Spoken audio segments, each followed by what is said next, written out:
पथकांसमवेत रॅलीचं या ठिकाणी पथसंचलन या ठिकाणी संपन्न होत आहे। रॅलीचा हा जो सिक्वेन्स असेल, सर्वात प्रथम बँड पथक, त्या पाठोपाठ भाऊसाहेबांची पालखी असेल आणि त्या पाठोपाठ सर्व ग्रुप एनसीसी सेकंड इयर तर्फे सन्माननीय मान्यवरांना मानवंदना दिली जात आहे। त्या पाठोपाठ जे पथक दिसते आहे, NCC second year platoon commander Gauri Ambadkar, त्या पाठोपाठ जे पथक आहे ते NCC first year platoon commander Vedant Kamble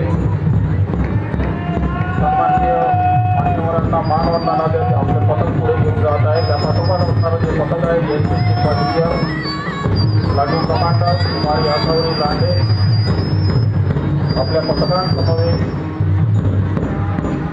त्या पाठोपाठ असणारं जे पथक आहे south second year platoon commander Chetan Khandalkar, त्या पाठोपाठ असणारं जे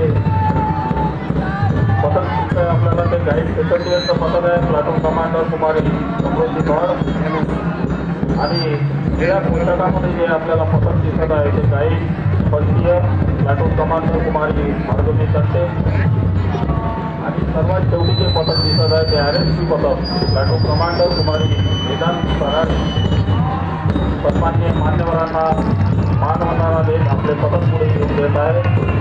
प्लाटून कमांडर एनसीसी सार्जंट पुढे गुरुजी त्याच ठिकाणी थांबतील। सर्वात प्रथम विद्यालयाचं बँड पथक असेल। या रॅली दरम्यान सर्व शिक्षकांनी आपापल्या वर्गात समाविष्ट राहायचं आहे। आपला वर्ग पूर्वी सोडणार नाही याची दक्षता प्लाटून कमांडर पूर्वी गुरुजी त्याच ठिकाणी थांबायचं आहे। पूर्वी गुरुजी एनसीसी सार्जंट गुरुजी थांबून द्यायला